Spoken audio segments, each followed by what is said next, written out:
Hi guys, so I'm gonna read All Star Comics number 7. So this comics kind of has a sensitive topic.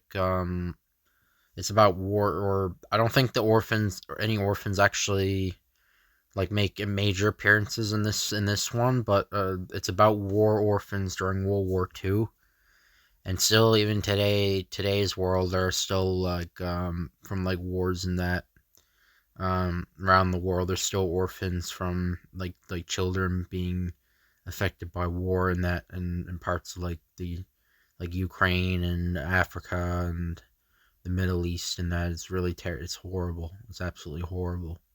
War is absolutely horrible. So, and it's about the war. So there's about the war orphans in like Europe and China and during World War II. This comic's talking about. But Superman and Batman briefly appear at the end of this comic. This is the first time they actually appear in a Justice Society comic. I think they appear like once or twice more.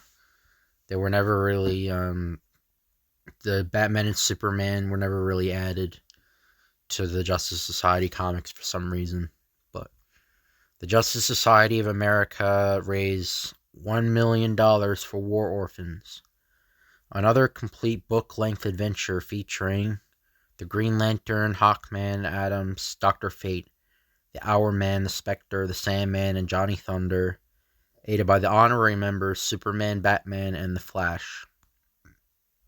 So, Justice Society of America. 8 mighty men, their deeds and their actions herald their fame, and from the shores of Rio Grande to the Great Lakes, from the Atlantic to the Pacific, America resounds with the trumpet-like blast of their names. These modern heroes of sensational adventures are banded together to fight all crime and lawlessness. Yet at this meeting there is a new note, the note of tragedy that the war brings to tiny children, bereft of home and parents. You're all invited to join the Justice Society as it meets in solemn conclave to determine what can be done for these suffering innocents. So in Europe, there were even in Britain, like there were I think in Britain, like they sent children to Canada, and that I think in Britain during World War II, they sent like where the British children were sent to like Canada or Australia or something like that. I think most of them were sent to Canada during World War II, the British children.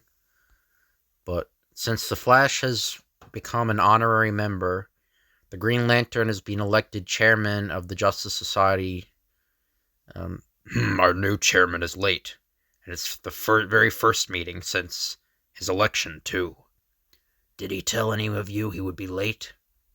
I haven't seen him since the last meeting. Neither have I. Relax, fellows. Now here he comes now, flying at terrific speed. Sorry to be late, boys. I just returned from a little jaunt over war-torn Europe and Asia. What I've seen has made me feel pretty bad.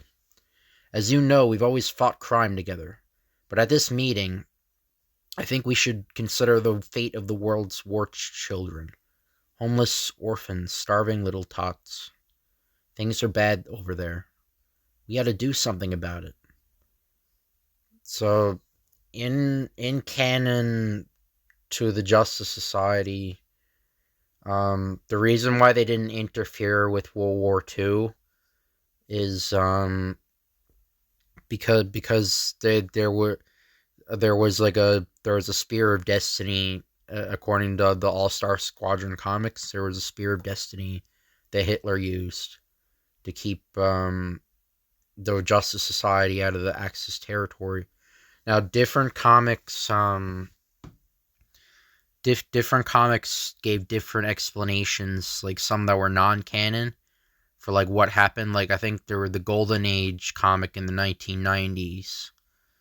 There was a comic called The Golden Age, and it was about like the Justice Society heroes. And in that comic, it says there was a supervillain that the Nazis had, and he would take away like any powers. He had the ability to negate powers. And in Superman Batman Generations, in that comic, I think it's not really said why uh, the the Justice Society, but it's implied, but because they have like giant machines and that they had these big robots that like kept them out, it's implied because Superman fights a big robot in Europe or Germany in that comic. So that's the reason. So there's different reasons as to why the Justice Society didn't directly interfere in World War II and like save the little orphan children. It was very, yeah, it was very sad. Yeah, it was very sad. It's very sad about that. But yeah, and they're all over the world too. All the little orphan war orphans are still happening today. So exactly, gentlemen, and I have a plan. We've never accepted any money for the things we've done. But now, for the sake of those helpless children, we've got to turn our talents to raising money. We've got to make crime fighting pay. Mr. Chairman, before we decide what's to be done, suppose you describe what you saw over there. All right, I will. The idea came to me as I read the daily papers. I decided to see for myself. I flew to Europe and saw ruthless bombings of small villages in England. Those children who had escaped injury found themselves alone in a world gone mad, their homes and parents gone. Next, I flew over bomb-torn China and saw tragedy in the faces of starving youngsters. And that's just look at that. That's sad. Like that they actually look starving. Like that's actually like that's. I'm surprised they have that in like a comic this or like in the 1940s. I'm surprised they have that. That's sad. That's really sad. Yeah, I don't know. Maybe I shouldn't be reading this because I mean this comic's like really depressing.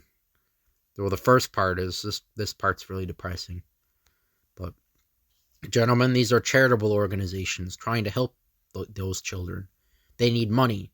Dollars mean food and shelter to those innocent victims. I understand that only $20. So I'm not sure how much $20 would be. Maybe that was like $100 or something. I think $20. I don't know if that in U.S. currency. I don't know, but we'll keep a little Chinese boy or girl alive for a whole year. The Justice Society should exert its efforts to help provide those dollars. I call for a vote. Motions are in order. The Hawkman has the floor. Mr. Chairman, members of the Justice Society, I'd like to say that I think this is a wonderful opportunity to turn what talents we possess into aiding those children. I move that the Justice Society set itself a goal of $1 million to turn over to those organizations for relief of refugee children in the war-torn democracies. I second the motion and move that the vote be unanimous from all members. So say we. Aye, aye, aye. Good, I knew I could count on you. $1 million it is, but we're only 8 men. Let's see. If we each could raise $100,000, it still makes only $800,000. Mr. Chairman, I'll bring in $300,000.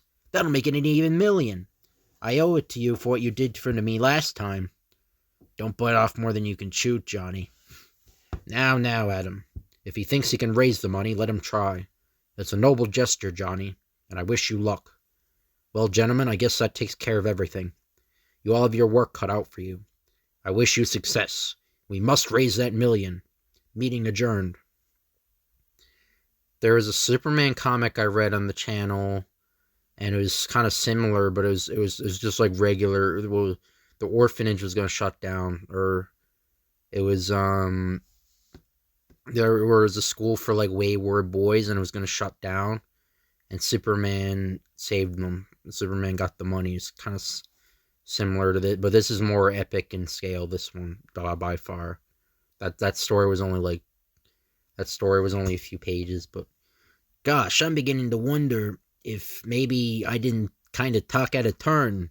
Wow, when you come to think of it, $300,000 is an awful lot of money. Woo! I've got to get that $100,000 some way, somehow. Those dollars mean life for those innocent victims of war. Of course, I might try playing the stock market, but that's too risky. It's funny how a simple little thing like money can stump me when everything else I've ever done seems so easy. Think I'll talk this over with Dobie. He might be able to help. He usually does in his own peculiar way. A sudden flexing of his leg muscles sends the Green Lantern soaring. A streak of green light, he flashes through the heavens. Later, he drops a plummet before an idling taxicab, at whose wheel is the man of all men, Dobie Dickles. Greetings, Dobie. Hiya, boss. This is mo kind of yous to drop in on me. What's with yous? Swiftly, Green Lantern enlightens Dobie.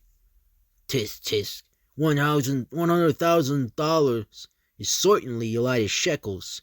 And how you supposed to propose to raise that amount? That, Dobie, is exactly what is troubling me. Meanwhile, you think about it. When Green Lantern leaves, this is gonna take a lot of thought. A lot of thought. $100,000. That's money. What is money? Night comes and still finds Dobie thinking and thinking and thinking. $100,000. Gee, some guys work years to save that much, though. Look at this guy in the paper. He worked so hard he went bats. Felix Dune, breakdown from overwork, produces temporary insanity. Matthew Dune, twin brother of Magnate, will take full charge of business. Felix Dune, famous business tycoon, was today committed to an asylum. Physicians say the condition was only temporary, and that Dune is perfectly harmless. Gee, if only that guy Matthew would come to me at this very moment and give me some dough in. As if in answer to Dobie's wish. Quick, they're after me. It's him, so help me, it's him. Thought you could get away from the asylum, eh, Mr. Felix Dune? I'm not Felix Dune. Felix is in an asylum. I'm Matthew. What's going on around here? This guy escaped from the asylum. We're taking him back. But I'm not Felix. I'm Matthew. I'm as sane as you are. This is a plot. You're trying to kidnap me. Hey, since when does attendants carry guns? Maybe you was just trying to kidnap this man. Why, you... Dobie Dickles moves into action. Oh, you'll do nothing. I'm the guy who was doing things around here. Out of me way. You was okay to me. Or yous oiks me. This is a supreme delight to me to knock out guys like yous is. Suddenly, a car squeals to a stop before Dobie. A group of men emerge. Okay, fatty. Relax or I'll fill you full of more holes than Swiss cheese. In the car, both of you. My triggerfish finger is getting itchy. So hurry it up. I don't know why everything happens to us taxi cab drivers. Tommy, that little punk's got a punch like a Missouri mule's kick. Or I should have probably said that in like a southern. Tommy, that little punk's got a punch like a Missouri mule's kick. Cut the excuses. Let's get to the hideout before the coppers get on our tail. The kidnapped car speeds through the streets and halts before a gloomy pier on the waterfront. Okay, Tommy. Right under the boat, you guys. Snap it up. The speedboat cuts through murky waters to an ancient houseboat that looms before them. Now get up this ladder. This is all very mysterious. You got Matthew Dune. Swell. Who's the other one? Just a crack cab driver. He knew too much. We took him alive in case he decided to call the cops. Had much trouble with Dune? Nah, these phony asylum uniforms got us into the grounds. We nabbed Matthew, but he got away. The half-pint cab driver stuck his nose in the setup, but it's all Jake now. Matthew's business firm will pay plenty to get him back, seeing as he's the only one to run it since his brother went bats. Dobie and Dune are thrust into a small room. Take it easy, Dune. You're not getting out of here for quite a while. You're worth dough to us. Yours is a scurvy wet, and I might add a dirty one. Meanwhile, what of Green Lantern, back at his apartment? Trying to raise that $100,000 is driving me balmy. Think I'll see if Dobie has sawed anything up. Might as well make sure my supernatural power doesn't run out. As the ring touches the potent lamp, a blinding light fills the room. An electric cackling flow of energy courses through the tall figure. And I shall shed my light over dark evil, for the dark things cannot stand the light of the Green Lantern. Moments later, he drops before Dobie's cab. Dobie's not in his cab. That's funny, because he practically lives in it. Maybe he went for supper. I'll watch for him. The sands of time fall into a steady trickle. He's gone for hours. Something's happened to him. But how can I find out where he is? Unless I'll try it. It may work. Once again in his home, the Green Lantern pauses before the potent lamp of power. Green Lamp, my friend is in danger. He fights evil like myself. Will you show me where he is? After these few words, Green Lantern sits back, stares intently at the ancient lamp of power, and concentrates. Dobie, show me where Dobie Dickles is. Beads of sweat stand there on his brow, showing the terrible strain as he concentrates. Dobie Dickles! Suddenly, the eerie glow of light emanates from the lamp. It swells until it fills every nook and cranny of the room. Then the very lamp itself seems to grow with the light. On its face a picture begins to form slowly through the mist. It looks like a boat, a houseboat on the river. Without warning, the picture suddenly changes to reveal Dobie tied up in a room in that houseboat. That man with him looks familiar.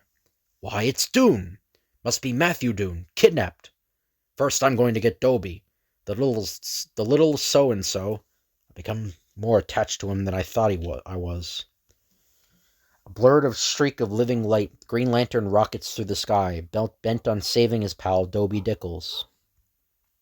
Near the river, he pauses atop a telephone pole and uses the phone to call police headquarters. You heard me. Matthew Doone is being held in a houseboat on the waterfront at 39th Street. Huh, Matthew Doone? Inside the houseboat. Tied up here. This is humiliating. What's worse, I can't even help the Green Lantern raise that $100,000 for that war relief fund. Get me out of here and I'll give you that $100,000. I'll take you up on that, Mr. Doone. The Green Lantern! Green Lantern quickly unties the two men. Did you mean that about the $100,000, Mr. Doone? I certainly did. But first, let's see you get me out of here. For Green Lantern, this is easier than done than said, if you get what I mean. And so a moment later, what the? Help, they're loose! Shots whistle at the trio, but Green Lantern steps forward, and the bullets ping off his metal-immune body. Get behind me! I'll take care of this fellow! Bang, bang! A ray of light flicks out from the potent ring, and the gun turns to molten steel. Yee! New figures come charging on the scene. Oh, he ain't dropping! Course not, that's the Green Lantern! Bang, bang! Up to the deck races the trio, followed by the pursuing mobsters. Now we'll see in a hot time in the old town tonight. Those steel nails should do it nicely. A pencil of flame rakes the steel nails, and as the nails get red hot, the pursuing mobsters get an unexpected hot foot. At that very instant, the siren of a police boat screams through the night air. Police, time for us to take over, Dobie. Okay, so this is just the moment I've been waiting for. How would you like them onions, pal? Dobie and Green Lantern mop up the deck of the houseboat with some very unusual mops. Mine beats yours, Dobie. He slid further. The guy you sunk has got grease. Sarge's pants, no wonder. Well, Mr. Dodson, you're free now. I'll collect that $100,000. Yeah, can you imagine the nerve of some guy saying news was crazy? Yes, why, anybody could see that I'm sane. Don't you think so? I'm just a butterfly. Give me wings and I'll fly. Holy cow, the guy really is nuts. That guy is squarely got wheels in his head. Suddenly the police arrive, and with them or guards from an insane asylum. Come along, Felix. Napoleon and Caesar are waiting to see you. Really? Got your phone call, but you made a mistake. This is Felix. He escaped this morning. No doubt he was wandering around the house when he took refuge, and the kidnappers thought he was the sane brother, Matthew. Oh, there goes that $100,000 he promised me for the war orphans. Oh, too bad, but that's $100,000 you'll never see. As Dobie and the Green Lantern sit in the cabin bemoaning the fate of the cruel world.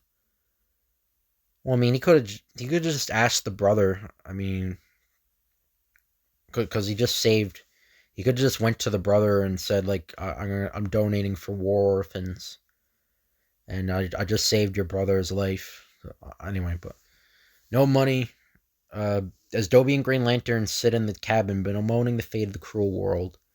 No money for the war orphans. I failed, and I'll wager I'm the only member of the Justice Society who has. Don't say that, boss. You just had a tough break. Hello, it's him. It's him again. He must have got loose. Grab him.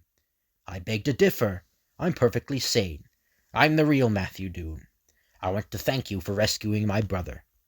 The police sergeant told me about the $100,000 Felix promised you for the War Orphans Fund. A very worthy cause. I'm keeping the word of the Doone family. Here's my check. So I just ate my words, but after Doone leaves, $100,000, gee!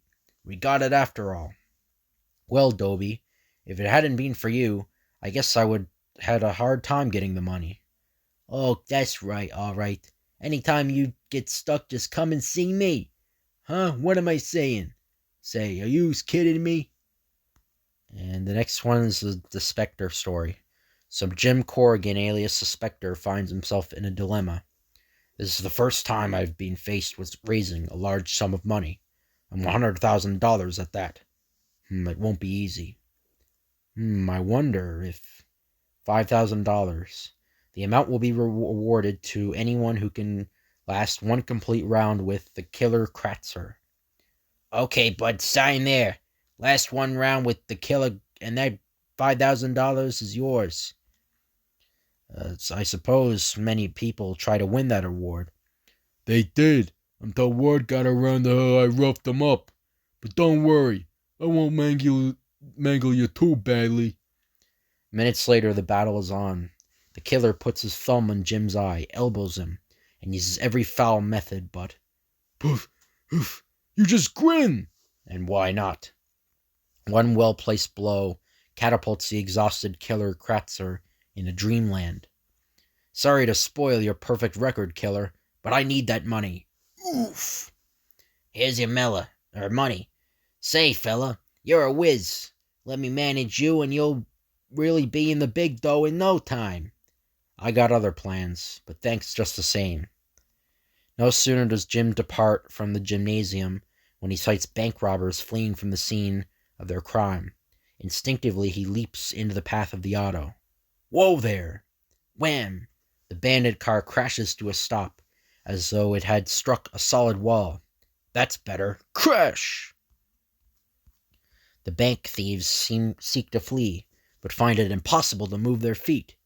Aye, my feet! Paralyzed! The only place you're going to is a cell. Shortly after, you're very fortunate, Jim.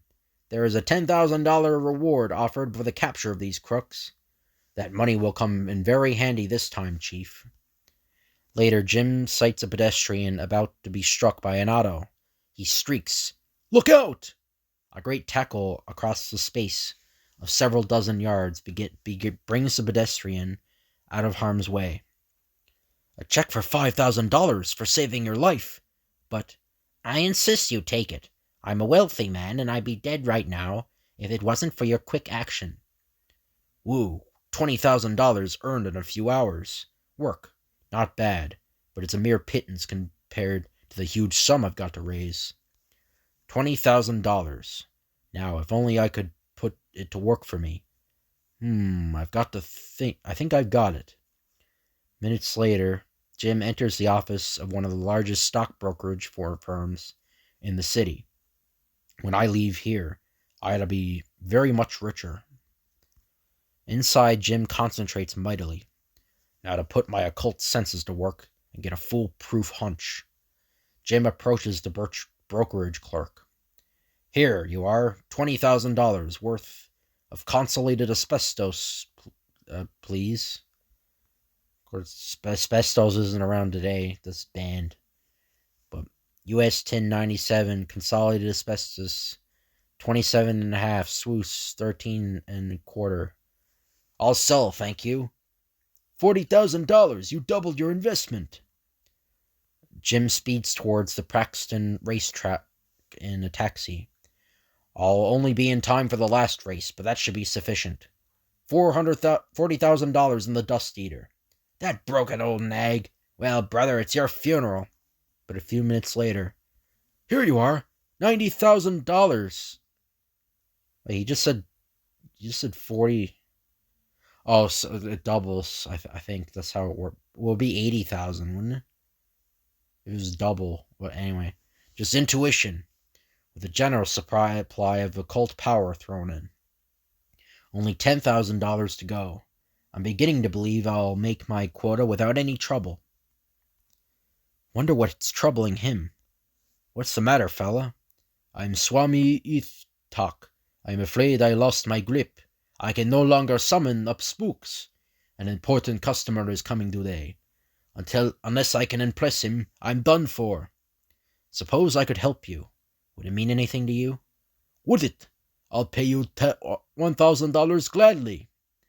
And so it occurs that Jim Corrigan goes into action as the Spectre at the seance, impressing Ithtak's customer thoroughly. Marvelous indeed, marvelous. Here's the $1,000 I promised you. You were superb. If I could only induce you to haunt my studio at a full-time basis. I'd like to oblige, old man, but I'm afraid it's impossible. As Jim passes a government building, but I still must raise another $9,000. Say, what's that? Overhearing an interesting scrap of information, Jim changes into the invisible Spectre and walks through the wall of the office of the Federalman. We've got to do something about that defensive bottleneck. Unless something is done about that strike at the huge Wentworth factory, the nation's defense effort will be seriously impaired. This looks like a job for me. The grim ghost hurtles through the sky. Shortly after, within the meeting of the Munitions Workers' Union, the invisible Spectre eavesdrops. But why should we strike when we're receiving good salaries? Good, yes, but not good enough. The Man of Darkness reads their leaders' minds. Things are going fine. Defense work will be seriously impeded. My foreign leaders shall be very pleased. So that's how it is. Under the influence of the Spectre, the leader repeats his secret thoughts aloud. Seriously impeded. My foreign employers should be very pleased. He's a tool of a foreign government. Throw him out. Returning to the headquarters of the Federalmen, the Spectre overhears their pleased comments. Word has come through that the Union has ousted its troublemaking leader. Fine, and they should be able to come to fair terms with the Wentworth people quickly to the satisfaction of all concerned. My work here is done. Of course, I had to take time out from my important task to perform that bit of work, but it was worth it. But how am I going to raise that remaining $9,000? I'm about my wit's end, but there must be some answer, though hidden. Hidden, that's it, buried treasure. If I can find an amount long lost worth that much, it'll turn the trick. Concentrating mightily, the Man of Darkness visualizes a treasure site. Speeding to the spot, the Spectre unearths the treasure. There's much more than $9,000 worth of old coins here. A petty thief happening upon the scene watches intently, eyes glistening. Whoa, what a pile of coin! And if I knock him off, it's mine! All mine! Stepping from hiding, the thief fires shot after shot at the Spectre's back. The grim ghost turns calmly. What? Why don't you die? Bang, bang, bang. That would be convenient, wouldn't it? But I'm reserving that experience for you. Did you just kill him? I guess so. Or he sent him to another dimension, or he killed him. $100,000, and even a little to spare. I must say that I never thought I'd accomplish it. Returning immediately from the Justice Society meeting to the campus of Calvin College, Al Pratt the Atom begins to wonder how he could raise his $100,000. It sounds like a good idea at the time, but now that I think about it, wow! 10 ways to make money. No good. How can I buy stocks and sell them in time to get $100,000? Even if I had the money to buy the stocks, which I haven't. I can't even think of a way to earn a thin dime, I guess. Yes, if only we could... Wait, who are they talking about? Okay. If only we could get rid of these men, I'd be willing to pay good money. Huh? Did I hear somebody mention money? Al tears to the room next to the library, bringing out his Atom costume from a briefcase he carries. I've got to get into that room and see who's the generous person who wants to give away money. In the adjoining room, the college dean faces a problem. These gamblers bet on all our college sports. They bribe our athletes, run out our events to suit themselves. Calvin will have to give up athletics. Not on your life. If you do ill with draw that $500,000 for a new building. And I won't give that million I promised to build up a good science laboratory. We need sports to build healthy young men. But gentlemen, what can I do? And I'll have to withdraw my donation too. I think I can answer that, Dean. I'll tell you what to do. Who are you? Say yes, who? I'm the Atom. I serve justice and bring law and order into places where they never were before. The Atom, maybe you can help us at that. Seems to me I've heard of you. You have. So have I. Mr. Atom, please sit down. A group of gamblers has settled near the campus. They've been betting large amounts on our athletic events, and in order to make sure they don't lose, they bribe or threaten our young men. Most of the men won't take bribes, but threats is another story. I understand. Now you listen to me. I'm working for charity to help young war orphans. I've got to raise money. You'd offered money to solve your problem? I'd pay $50,000 to any charity you name if you break up those gamblers. And I'll add another $50,000 to that if you succeed. I've got to succeed. That money is very badly needed. All right, gentlemen, I'll be seeing you. 2 hours pass. The Atom has gone away, and the dean and the wealthy alumni of the college attend the boxing team's contest against State University. Here's the dough. Slip it in the Domino Masked Demon. He's got to take a tumble so he'll collect our bets. That demon has made himself a rep. He'll murder that State guy if we don't get to him first. You hear that? The demon is one of our Calvin College boxers. He's been very successful, but his identity remains a secret. If he throws the fight, well, I only hope that Atom Boy will get those gamblers. So will I. What's this? The demon's dressing room? And is that Al Pratt we see? Gosh, Al, do you know what you're doing? That gambler is paying you money to throw a fight. I know, Joe. Leave it to me, huh? Hello, there he is at the door. I'll put on my mask and go see him now. You know what to do. You take a dive, you know? Sure, I know. Leave it to me. I'll dive, all right. The masked demon steps into the ring. Come on, demon, slug him to sleep. We're with you, demon. You boys know the rules. Break when I tell you, and no punching after the bell. All right, go to your corners and come out fighting. The bell rings. The fight is on. He's all set when you give the signal. Good. I know we could get to him. A college boy could always use a couple $100. We'll clean up thousands on this fight. In the opening round, the demon seems to be following instructions. But as the blows come toward him, he cleverly rolls his jaw and they glance off. He looks very weak as he walks into the corner. He sure is earning his dough. What a beating he's taken. The second and third rounds find the demon apparently taking an awful beating. At the beginning of the fourth, Jaeger nods his head. It's time to take that dive. What's this? The domino-masked demon is a new man. He leaps forward with his fists, driving like pistons. I'll dive for him. I'll dive in and finish this fight my own way. He's double-crossing me, the chiseler. Why, he's a crook, the dirty cheat. Look at him, Slug, will ya?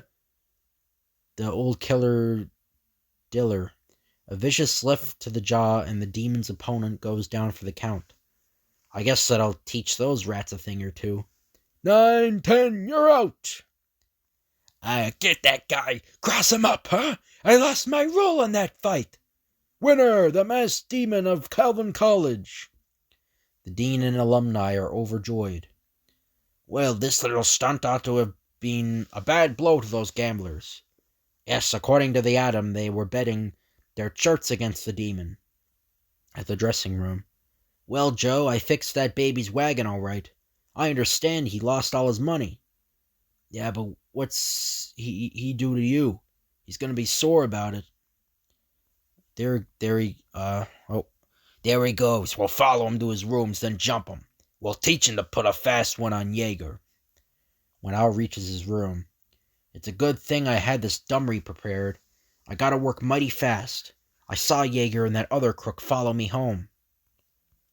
Take it easy. We don't want to have the rest of the house on our neck. Sure, I'm stepping easy. He's sleeping. I'll wake him up all right. No, better slug him so we can take him to our hideout. When we get him there, we can give him the business. Just a moment. Are you gentlemen here to see Al Pratt? And if so, what about? Huh, he cheated us. He's the masked demon. Don't try to stop me or I'll plug you. Al Pratt, the demon? That little runt? Don't make me laugh. I was the demon. And in case you're interested, I'm usually known as the Atom. The Atom? No wonder you're such a good scrapper. You cheated us. So it wasn't Pratt. Here he comes. Slug him.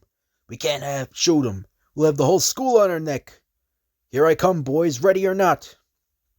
Well, why'd you bring a gun then? If you said bring the whole school, why'd you bring a gun to make a loud noise anyway? But that's for you. And this is for you, bunk. Oh, thanks you so much, and this is for you. Yo, I'm headed for the window. As Jaeger goes sailing for the window, the Atom leaps after him. I can't let him get killed. He's got to repent for his deeds in jail. They plummet earthward as the Atom reaches out for Jaeger and grabs hold of a tree branch at the same time, just like the end of episode 7 of a movie serial. Don't ever do that again, Atom. You scare me to death. I couldn't see you get hurt after all. I want you to be in good health for that jail term you're going to serve. You come along too, Buster. I want both of you. These two are crooked gamblers who've been operating around Calvin College. A few years in the rock pile might show them the error of their ways. What? You got nothing on me. You'll get this on you, Jaeger. Do you sign that confession, or do I go to work on you again? No. I'll sign. Sure, I'll be glad to. And in the college alumni room, you certainly earned that check and more too. Indeed you do. No, that's plenty. 2,000, 2 checks for 50,000 each. Yes, sir, you gentlemen have certainly done your duty for the orphans of war-torn democracies. I have my 100,000. Wonder how the boys are making out getting theirs. And that's the end of that part. So I hope you guys enjoy this video. If you could like, comment, and subscribe, that'd be appreciated. Thank you all for watching, and I'll see you guys later.